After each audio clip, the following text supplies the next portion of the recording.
School की पढ़ाई तो चलती रहेगी। कुछ हटकर सीखना चाहते हो? पुण्य कर्म अपने अकाउंट में क्रेडिट करना चाहते हो? खेल खेल में जैन धर्म का ज्ञान पाना चाहते हो? तो आ जाओ मेरे सुपर फ्रेंड्स। प्रामाणिक पाठशाला और एक बार लेकर आ रहा है crash course season 3 wonder woman in Jainism. हमने वंडर वुमन की सब पिक्चर्स देखे हैं, पर इस क्रैश कोर्स से हम कुछ ऐसा सीखेंगे जो हमारे जैन धर्म के लिए रिस्पेक्ट और बढ़ा देगा। ये क्रैश कोर्स 3 जनवरी से 8 जनवरी तक है। तब तक हम सभी हॉलीडेज से भी लौट कर आ जाएंगे। हम स्कूल का सब होमवर्क दिन में फिनिश करेंगे और शाम 7:30 से 9 o'clock तक क्रैश कोर्स में जरूर आएंगे। तो जल्दी ही प्रामाणिक ऐप या वेबसाइट पर जाकर अपना नाम गूगल फॉर्म में रजिस्टर करें। तो आएंगे ना आप सभी? हमें आपका इंतजार रहेगा। जय जिनेंद्र। इस कार्यक्रम के पुण्यार्चक हैं स्वर्गीय डॉक्टर VM सिंघई एवं श्रीमती मीरा देवी सिंघई, श्री मुकेश सिंघई, श्रीमती रश्मि सिंघई, वैभव सिंघई एवं समस्त डॉक्टर VM सिंघई परिवार, Mandsaur, Madhya Pradesh. Firm Vaibhav builders and developers, Vijay real estates, Vaibhav construction, Paras builders and developers.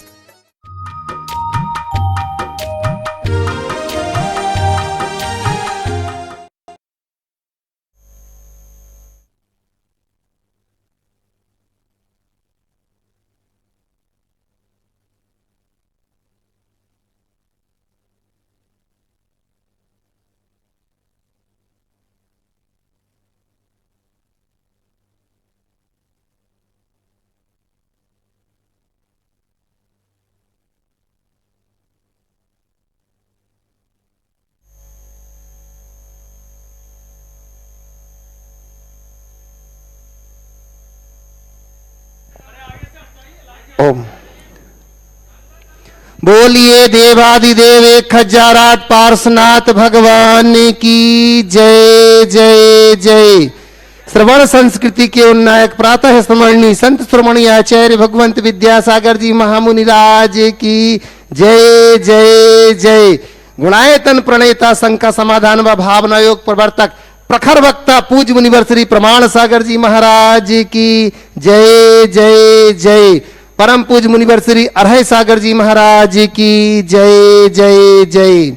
प्रिय बंधुओं, तीर्थराज सम्मेद शिखर की तलहटी में स्थित विश्व की अनमोल कृति गुणायतन परिसर में आयोजित आज के प्रातःकालीन प्रवचन के कार्यक्रम में यहाँ उपस्थित स्थानीय श्रद्धालुओं का एवं देश विदेश से जुड़े हुए उन सभी दर्शक व श्रोताओं का जो घर बैठे इस कार्यक्रम का आनंद ले रहे हैं, देख सुन रहे हैं जिनवाणी चैनल व प्रामाणिक ऐप के माध्यम से, उन सबका मैं गुणायतन एवं श्री सेवायतन परिवार की ओर से हार्दिक हार्दिक अभिनंदन करता हूं।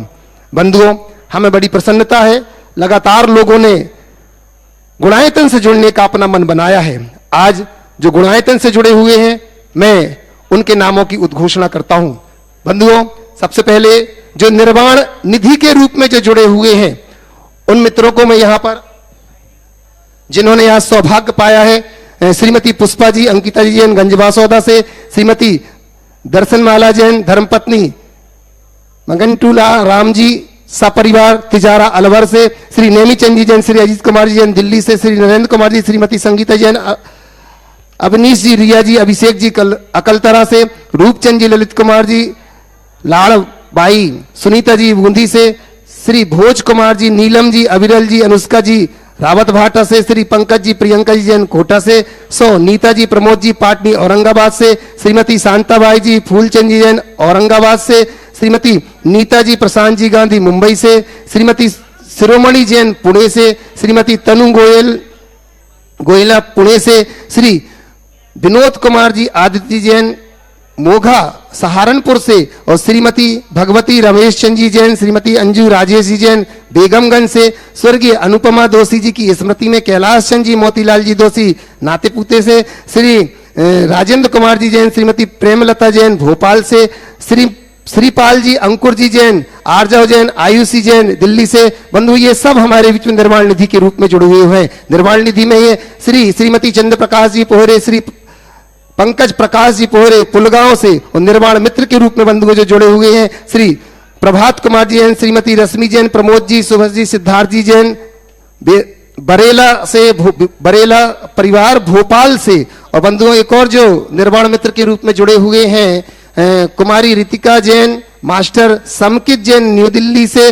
बंधुओं अनेक लोगों ने जुड़ने का जो भाव बनाया है, उसी क्रम में बंधुओं निर्माण मित्र के रूप में श्री आजाद जी जैन, श्रीमती अनीता जैन, श्रीमती गिंदीबाई जी जैन वारासी उन्नी बालाघाट से, श्री लक्ष्मी चंद जी बांझल पूर्व विधायक कटनी, श्री राजेश कुमार जी, राजेश जी, अनुपमा जी बांझल, मास्टर राहुल रोहन समस्त बांझल परिवार मुंबई से, यशवंत जी, जया जी, मेघा जी प्रथम जैन डीडी नगर रायपुर से। बंधुओं वहीं निर्माण सारथी के रूप में जिन्होंने जुड़ने का सौभाग्य पाया है बीएल पोरदार, ललिता जी पोरदार दिल्ली से, श्री सुरेन जी जैन, नीलेश जी जैन, सुरभि जैन, अनवी जैन, धैर्य जैन, ध्रुवी जैन सिवनी से।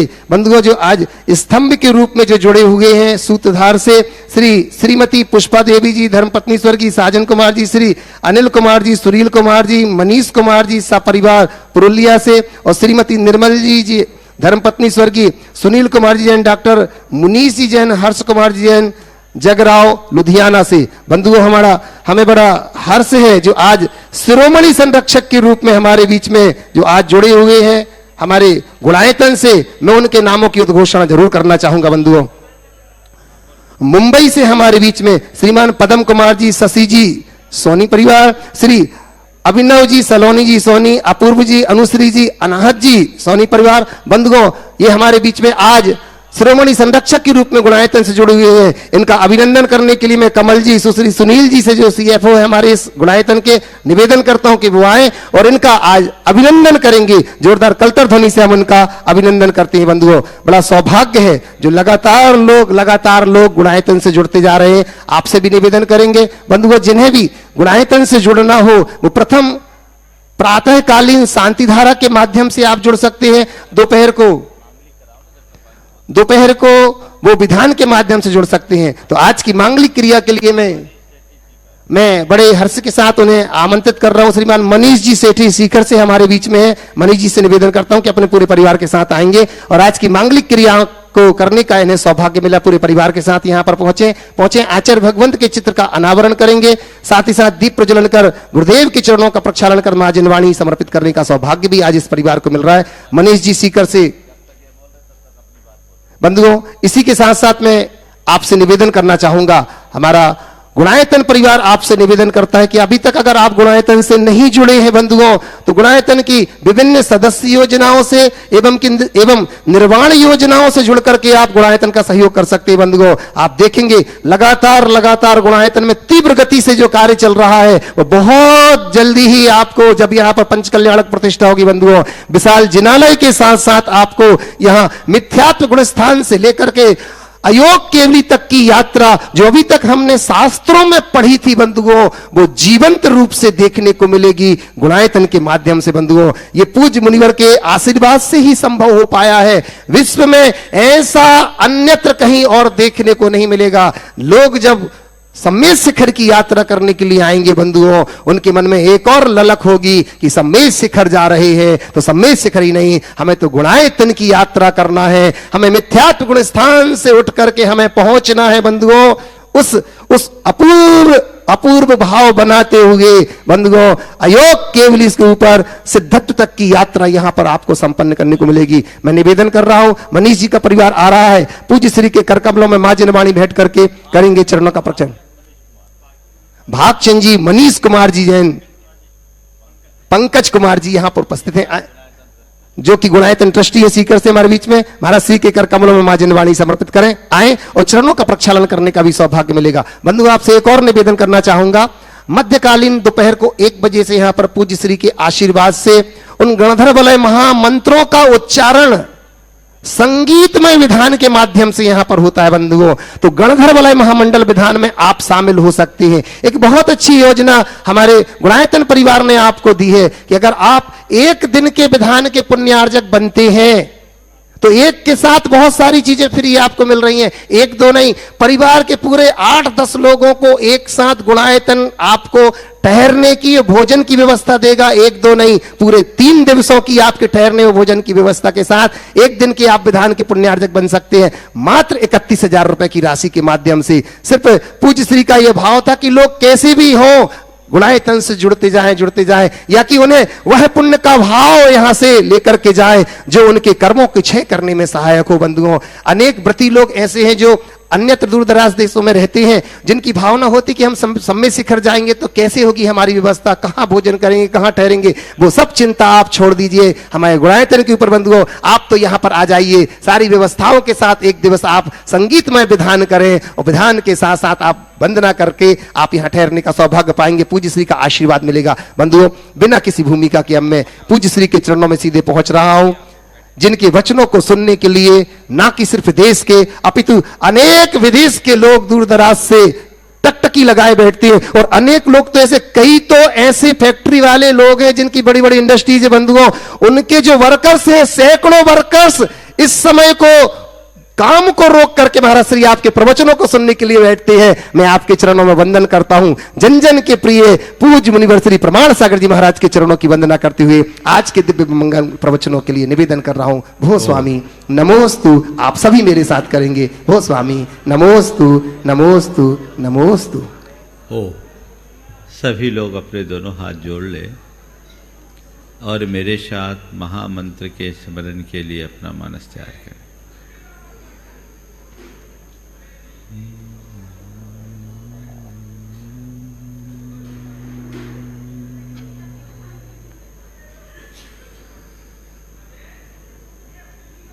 नमो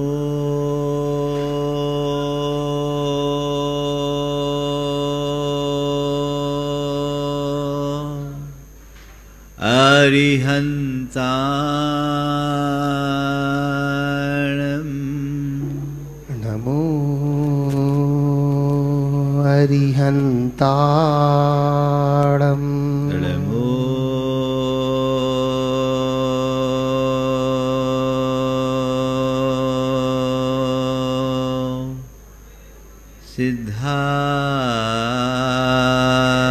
सिद्धाणं नमो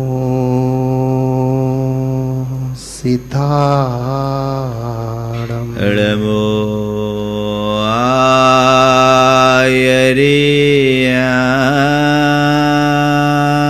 आयर्याणं नमो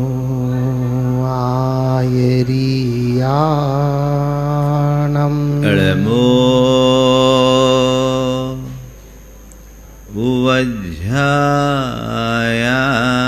वज्रायाणं नमो वज्रायाणं नमो लोये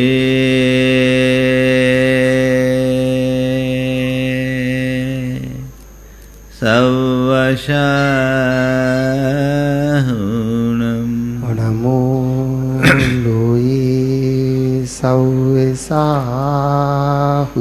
एषो पंचेणमोयारो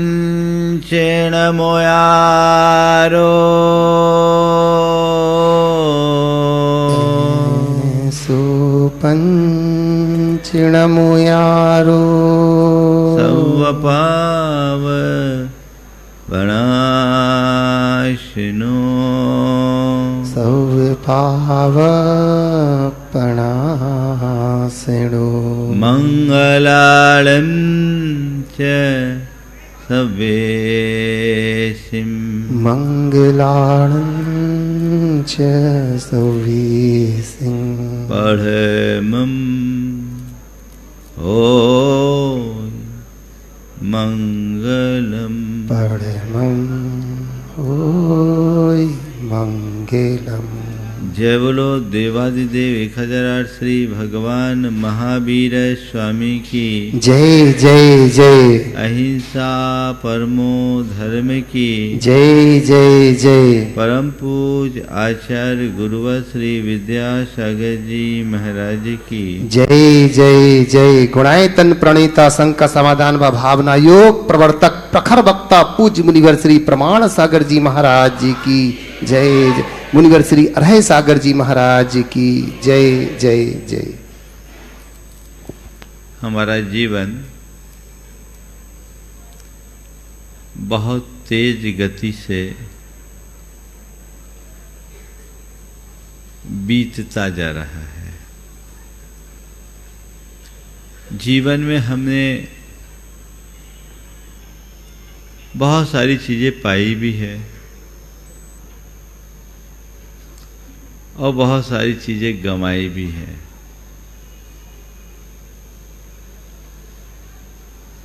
हमने क्या पाया और क्या गंवाया, इसके विषय में हमारा ध्यान बहुत कम जाता है। लेकिन आज 4 प्रश्न आप सबको मैं दे रहा हूं,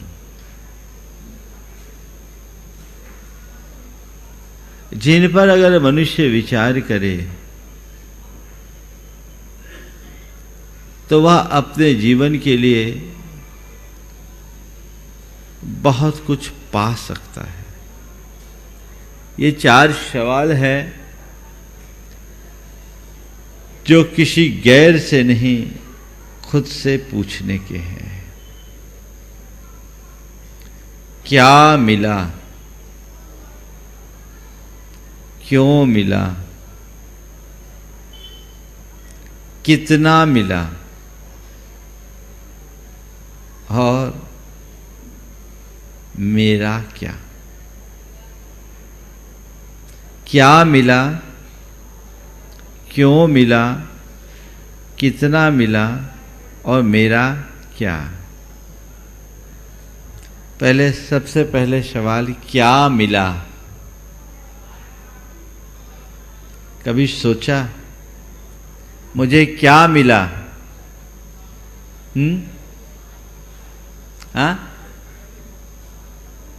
मानव जन्म मिला। मिला? मानव जन्म ही नहीं मिला, स्वस्थ शरीर मिला। स्वस्थ शरीर ही नहीं मिला, अच्छी बुद्धि मिली। अच्छी बुद्धि ही नहीं मिली, अच्छा परिवार मिला। अच्छा परिवार ही नहीं मिला, अच्छा संस्कार मिला। और अच्छा संस्कार ही नहीं मिला, धन संपन्नता भी मिली। कभी लगता है कि मैं दुनिया के तमाम भाग्यशाली लोगों में एक हूं? कभी लगता है? लगता है? हाँ? मुझसे एक बार किसी ने कहा, महाराज जी, एक वो ज्योतिषी था, मेरे माथे पे एक रेखा उभरती है, चांद जैसी दिखती है, त्रिशूल जैसे। उसको देखा, बोला, महाराज जी, आप जैसे बड़े भाग्यशाली लोगों के मस्तक पर यह उभरता है। हमने कहा, भैया, तुमसे हमें भाग्यशाली होने का प्रमाण चाहिए नहीं। मैं तो अपने आप को दुनिया का सबसे सौभाग्यशाली मानता हूं, क्योंकि रत्नत्रयधारियों में मैं अपना स्थान बनाया हूं। जिसने रत्नत्रयधारियों के मध्य अपना स्थान बना लिया, उससे बड़ा भागी और बड़ा भागी इस संसार में कोई नहीं है। सवाल आकलन का है। तुमने जो कुछ भी पाया है, क्या मिला है, उसका आकलन करो। जीवन में ढेर सारी उपलब्धियां हैं, भौतिक भी और आंतरिक भी। पर जो ये भौतिक उपलब्धियां, अभी केवल मैं उसकी चर्चा कर रहा हूं। ये सारे योग हैं जो बहुत दुर्लभता से प्राप्त हैं। अभी जो देखोगे तो जो हमारे पास है, औरों की अपेक्षा बहुत है। पर कभी ऐसा लगता है कि मैं वाकई में बड़ा लकी हूं, मेरे पास, मैं इस धरती का सबसे बड़ा शहंशाह हूं, लगता है? शायद नहीं। दुनिया में जो शहंशाह है ना, वो भी अपने अंदर कोई ना कोई कमी महसूस करते हैं और भिखारी बन जाते हैं। भिखारी वो नहीं जिसके पास अभाव है, अपितु वो है जिसे अभाव खलता हो। भिखारी वो नहीं जिसके पास कमियां हों, भिखारी वो है जिसे कमी खटकती हो। थोड़ा सा गहराई से समझने की कोशिश करो, अपने अंदर उतर कर देखो तो तुम अपने आप में परिपूर्ण हो, कहीं कोई कमी नहीं, लेकिन उसका एहसास ही नहीं। तुम उसे कभी नहीं देखते जो तुम्हारे पास है, तुम सदैव उधर भागते हो जो दूसरों के पास है। मुझे जो मिला, क्या मिला ये देखो। बहुत कुछ है कि नहीं है? हाँ? और एक बात ध्यान रखना, जिसके पास भी बहुत कुछ है, अगर सब कुछ देखो तो सब कुछ किसी के पास नहीं है।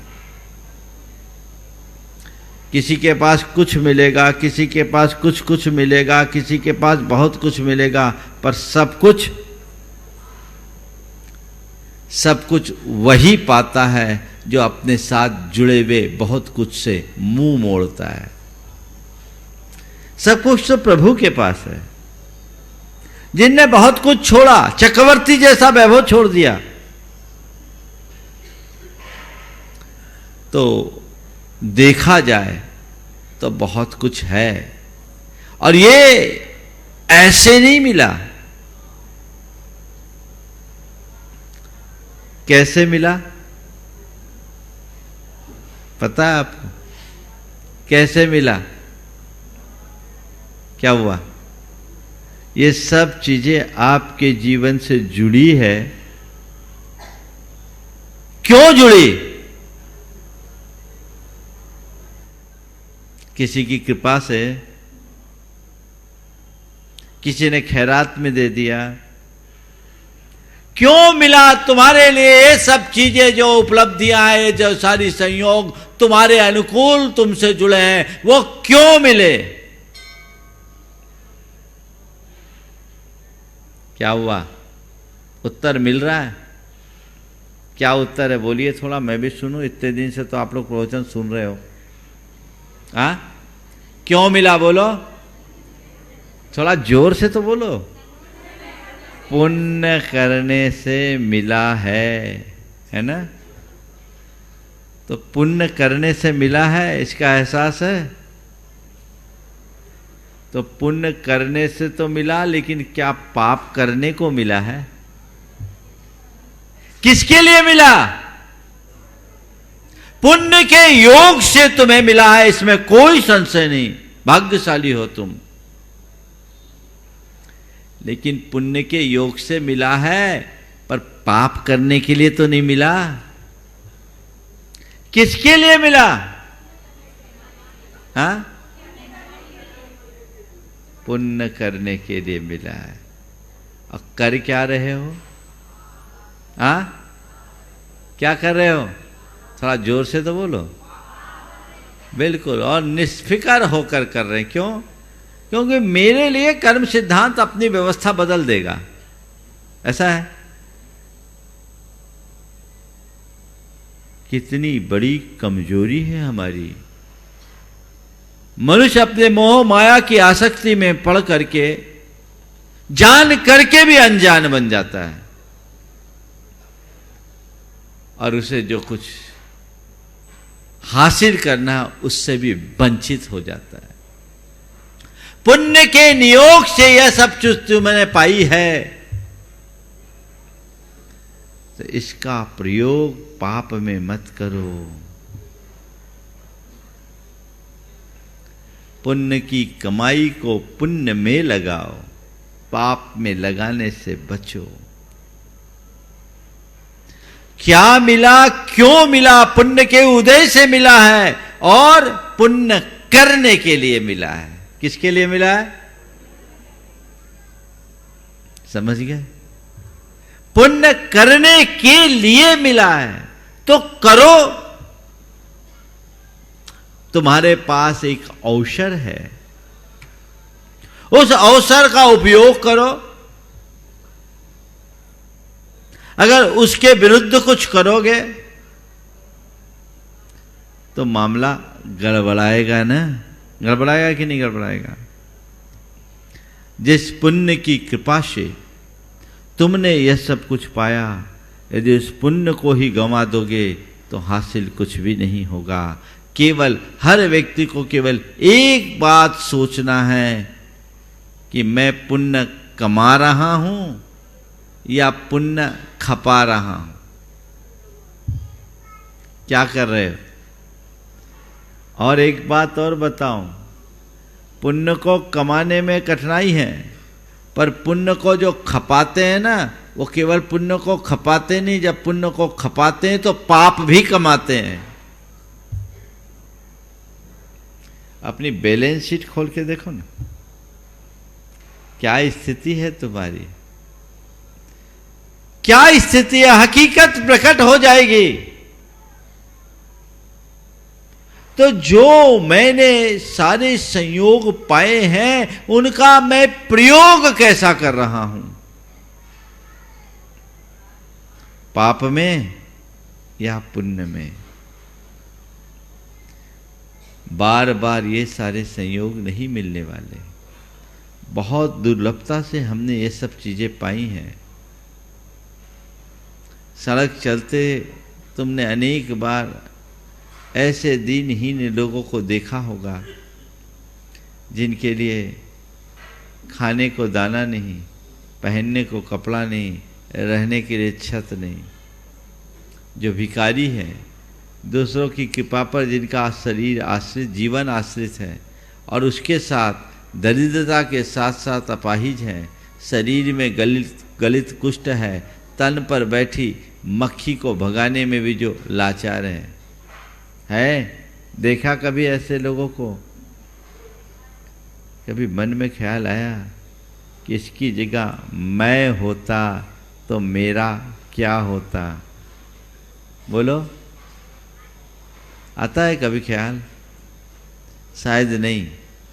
ऐसे लोगों को देखकर थोड़ी बहुत दया करने का भाव भले आ जाए, पर ये सोचते हैं कि ये कुछ खास प्रकार के प्राणी हैं जो ऐसा ही जीवन जीने के लिए अभिशप्त हैं। हम लोग तो बिल्कुल ऐसा कभी कर ही नहीं सकते। संत कहते हैं, ऐसा अनंतों जीवन तुम भोग चुके हो, बिता चुके हो।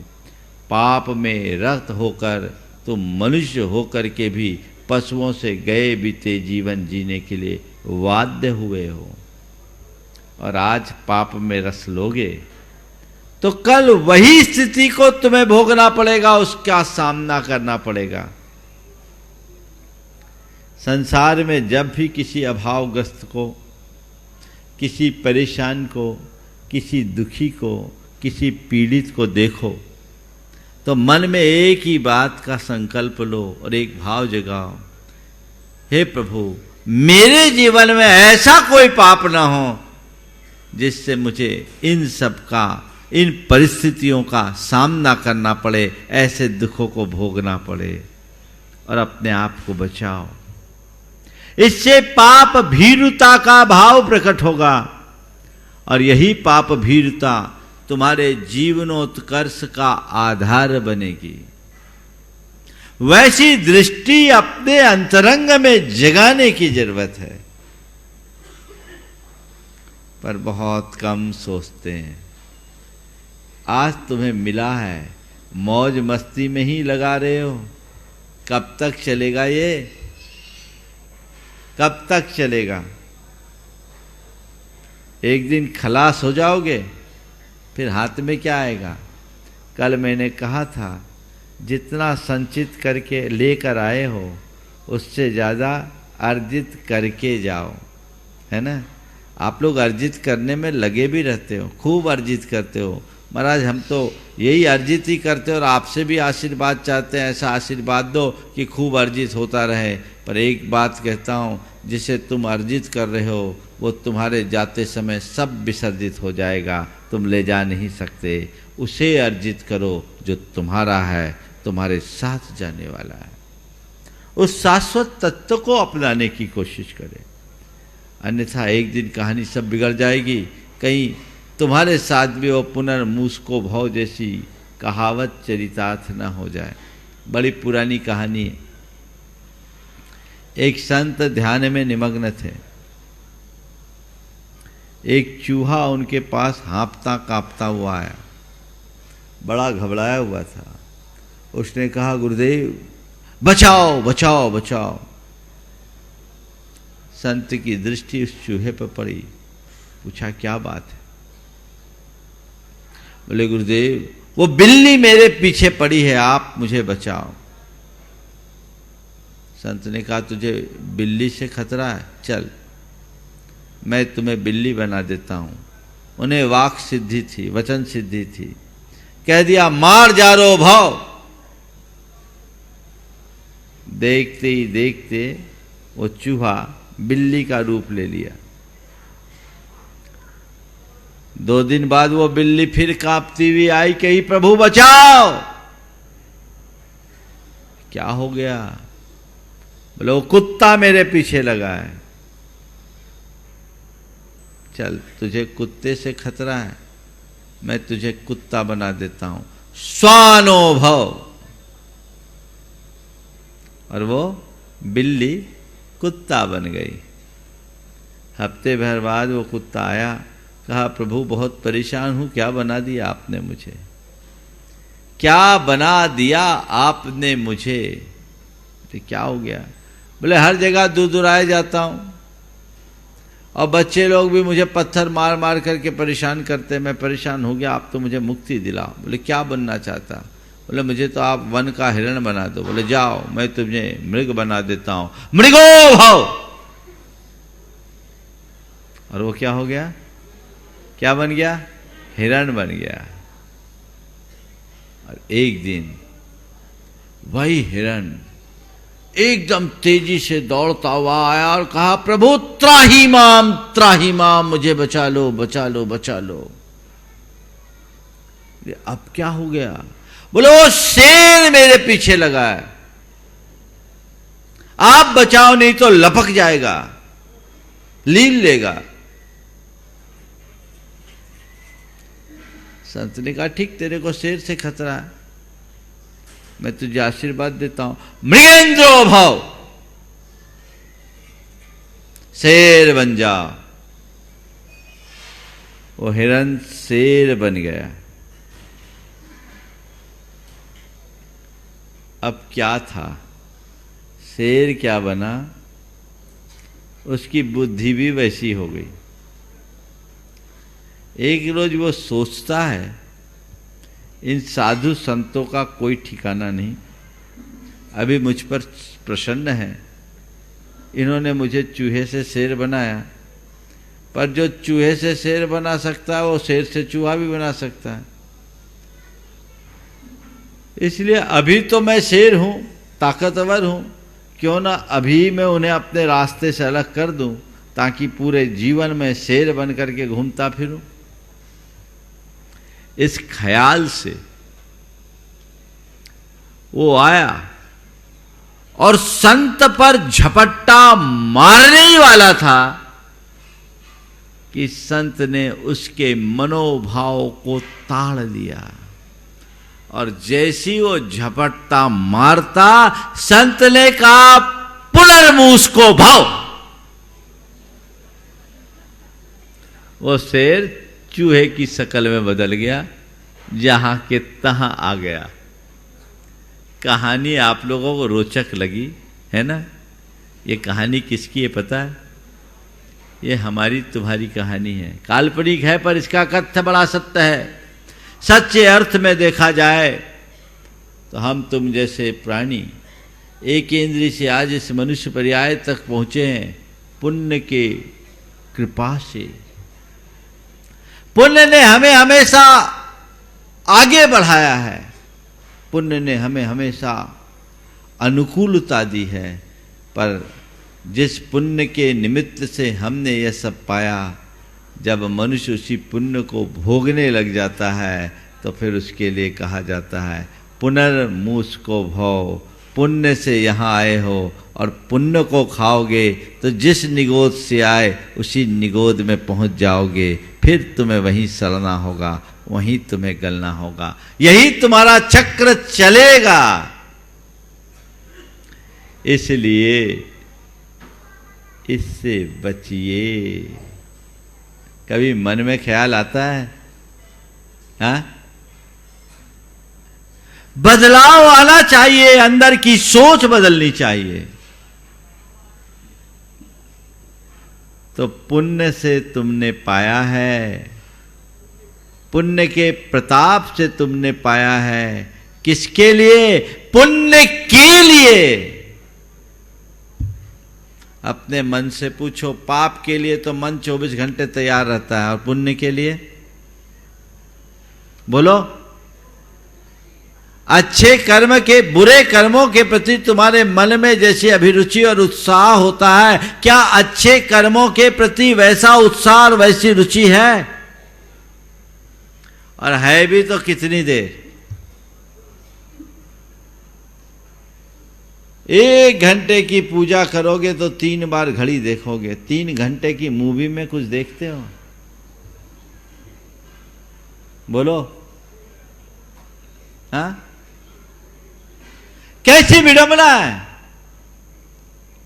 पाप रुचि मनुष्य की स्वाभाविक होती है, और उस पाप रुचि को पुण्य रुचि में बदलना ही हमारा पुरुषार्थ कहलाता है। तो इसे मोड़िए। क्यों मिला? पुण्य के निमित्त से मिला, और पुण्य करने के लिए मिला है। अब मान लीजिए आपने किसी से कुछ पैसा उधार लिया, ठीक है? रामलाल से रुपया लिया और श्यामलाल को दे दिया, और रामलाल श्यामलाल दोनों एक दूसरे के विरोधी हैं। तो दोबारा कभी रामलाल के पास जाओगे तो रामलाल आपको फटकने देगा? क्या करेगा बोलो? हाँ, धक्का मार के बाहर निकालेगा, है ना? यही तो होगा ना, बोलो, ऐसा ही होगा। तो रामलाल से लिया, श्यामलाल को दिया। रामलाल पुण्य है, पुण्य से तुमने पाया, और श्यामलाल पाप है, पाप में लगाया। तो पुण्य से पाकर अगर पाप में लगाओगे तो फिर बंटाधारी ही तो होगा। और अभी तक क्या हो रहा है विचार करो, अभी तक क्या हो रहा है विचार करो। तुमने पुण्य किया या पाप? बहुलता किसकी है? तो बाहुल्य पाप का है, और यही हमारी कंगाली का आधार है। तो क्या मिला, क्यों मिला, किस लिए मिला? एक नीतिकार ने बहुत अच्छी बात लिखी कि तुम्हें यह मनुष्य जीवन मिला, किस लिए मिला? सवाल उठाया, किस लिए मिला? तो क्या परिवार परिजन में खोने के लिए? बोला नहीं। रमणियों में रमने के लिए? बोला नहीं। धन पैसा जोड़ने के लिए? बोला नहीं। किसके लिए मिला? बोले अपनी आत्मा के उद्धार के लिए मिला है। किसके लिए मिला? आत्मा के उद्धार के लिए। अब तुम उसको पाकर के भी वो ना करो तो तुमसे बड़ा भागा और कौन होगा? बात समझ में आ रही? नो धत्तम खलु मानुषम वरमिदम पुत्राय मित्राय वा, नो धत्तम किल मानुषम वरमिदम लाभाय लक्ष्मीस्तता, नो धत्तम खलु मानुषम वरमिदम चित्ताभिरामास्त्रिये किंतु आत्मोद्धारनाय जन्म जलधेर धत्तम वरम मानुषम। प्रयोजन को समझो, और जिस प्रयोजन से इस मनुष्य जन्म को पाया है उस प्रयोजन में लगो, अन्यथा सब व्यर्थ होकर के विनष्ट हो जाएगा। आज है कल कंगाल होगे, फिर कुछ बचने वाला नहीं है। अकबर ने बीरबल से एक बार एक विचित्र सा सवाल दिया, बोला 2 अबके लाना, 2 तबके लाना और 2 अबके न तबके लाना। 2 अबके, 2 तबके और 2 अबके न तबके। बताओ, ऐसा आपको कोई काम दे दिया जाए तो आप क्या करोगे? अब अकबर ने सवाल किया था, सवाल विचित्र था, तो उत्तर देने वाला महाविचित्र था। बोला ठीक है, इसका उत्तर मैं कल दरबार में दे दूंगा, अबके भी लाऊंगा, तबके भी लाऊंगा और अबके तबके भी लाऊंगा। बोला ठीक है। वो क्या किया, अगले दिन वो 2 सेठ को, 2 साधु को और 2 भिखारी को ले गया। 2 सेठ, 2 साधु और 2 भिखारी। बोले ये किनको ले आया? बोले आपके उत्तर लाया हूं। बोले मेरा क्या उत्तर? बोले आपने क्या बोला था? बोले मैं कहा 2 अबके लाना है, 2 तबके लाना है, 2 अबके न तबके लाना है। हाँ। बोले बताओ। बोले इसी का उत्तर। बोले अबके कौन है? तो 2 सेठों को ले आए। बोले ये देखिए दोनों सेठ है ना, ये अबके हैं। ये क्या है? ये अबके हैं, आज के हैं, बस इनकी ज़िंदगी यहीं की, इसके बाद सब खलास हो जाएंगे, इनका ठाट बात सब खत्म हो जाएगा, मरेंगे तो नहीं जाने कहाँ सड़ेंगे। बहुत सारे सेठ ऐसे भी हैं जो आगे जाकर भिखारी का जीवन जीने के लिए बाध्य होते हैं, और सच्चे अर्थों में जो सेठ होकर के भी सच्चे अर्थों में अच्छे कर्म नहीं करता, वो आगे चल कर के भिखारी होता ही है, इसमें कोई संशय नहीं। बोले अब के हैं। बोले सन्यासियों को क्यों ले आया? बोले ये तब के हैं। बोले क्यों? ये जब आज कुछ इनके पास नहीं दिख रहा है, लेकिन जब ये तप के फल से मरेंगे तो इनके जीवन में जो ठाठ होगा उस ठाठ की आप कल्पना नहीं कर सकते, इसलिए तब के हैं। बोले भिखारियों को के लिए आए?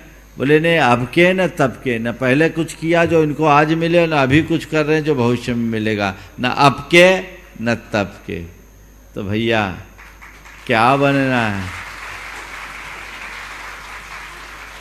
क्या बनना है? हाँ नहीं, अब के भी और तब के भी, डबल फायदा लो। अब के बनकर तब के बनो, केवल आज को मत देखो, आने वाले कल की भी चिंता करो।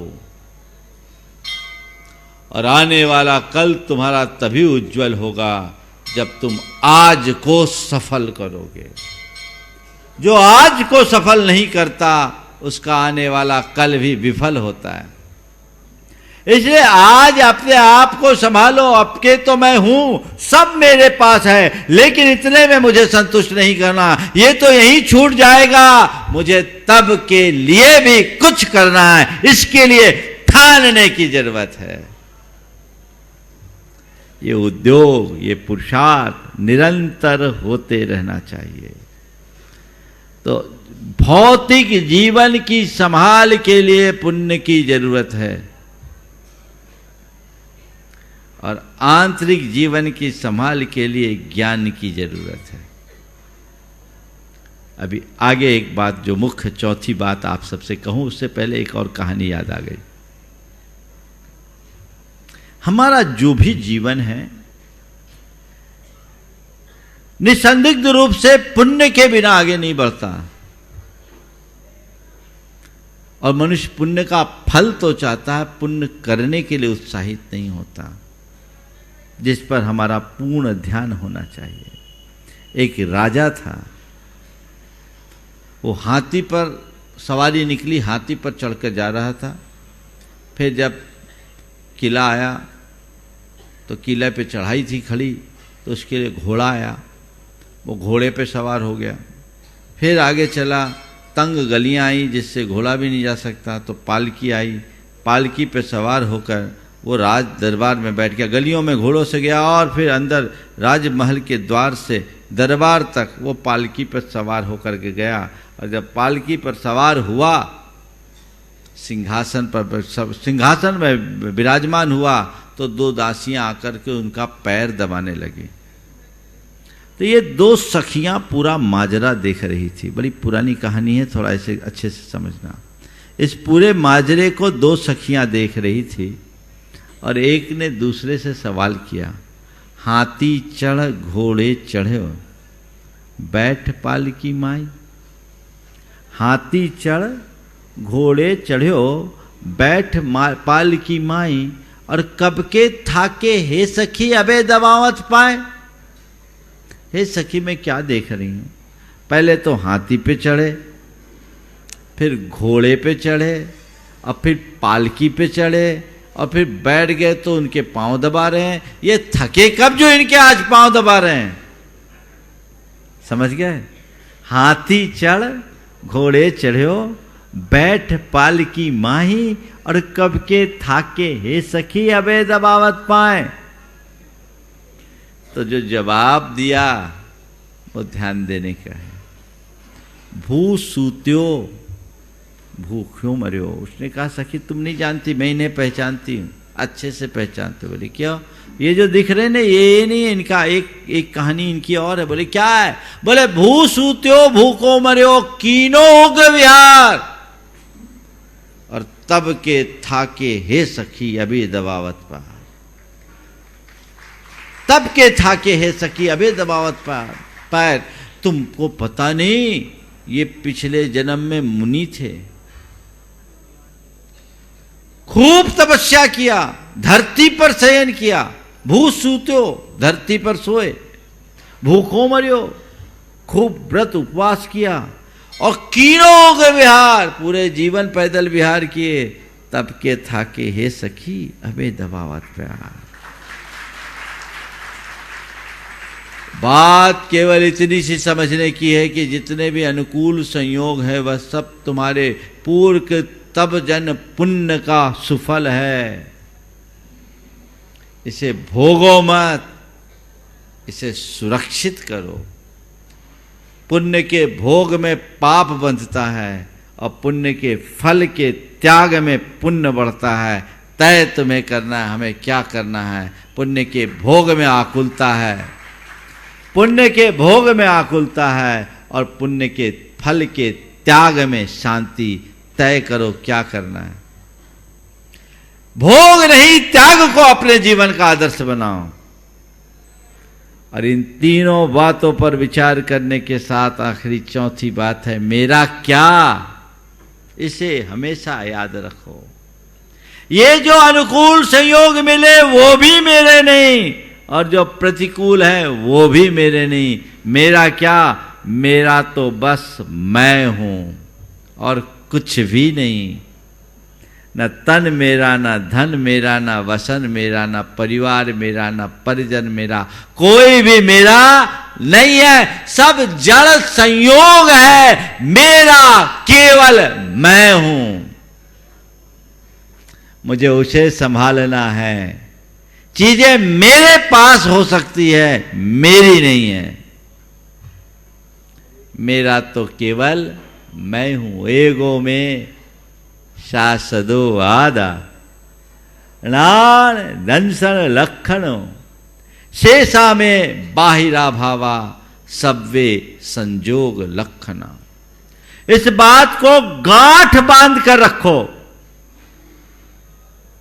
इस बात को गांठ में बांध के रखो, तब तुम्हें एहसास होगा मेरा क्या है, और तब फिर तुम मजे में रहोगे। फिर क्या होगा? इस ज्ञान का सबसे बड़ा लाभ ये होगा कि पाने में हर्ष नहीं होगा और खोने में विषाद नहीं होगा। जो संयोग मिले हैं, पाप में तुम्हारी बुद्धि नहीं जाएगी, और कदाचित संयोग चले भी जाए तो तुम्हारे अंदर स्थिरता रहेगी। मेरा तो कुछ है ही नहीं, था वो भी मेरा नहीं, गया वो भी मेरा नहीं। ठीक है, जब तक पुण्य का योग होता है चीजें संभली रहती है, और पाप का प्रकोप आता है चीजें छिटक जाती है। एक रात में ही करोड़पति रोडपति बन जाता है और एक पल में ही रोडपति करोड़पति बन जाता है। कुछ कहा नहीं जा सकता। कौन शिखर से सतह पर आ जाए और सतह से शिखर पे पहुंच जाए, कोई भरोसा नहीं। कब किसकी लॉटरी खुले और कब किसकी लुटिया डूबे, ये तो सब माया का जंजाल है। इस वास्तविक सत्य को जो अंदर से स्वीकार लेता है वो हर पल प्रसन्न रहता है, उसके जीवन में स्थिरता रहती है और वही सच्चे आनंद की अनुभूति कर पाता है। ऐसी आनंदानुभूति हो, हमारा जीवन उस अनुरूप बने, उस क्रम में हम आगे बढ़ें तो हम अपने जीवन को धन्य कर सकेंगे। समय आप सबका हो गया। क्या मिला, क्यों मिला, किस लिए मिला और मेरा क्या, ये सवाल रोज पूछो, अपने मन से पूछो, तुम्हें एक प्रेरणा मिलेगी जीवन को दिशा देने की और अपने आप को आगे बढ़ा सकोगे। समय आप सबका हो गया। यहीं पर विराम। बोलिए परम पूज्य आचार्य गुरुवर श्री विद्यासागर जी महाराज।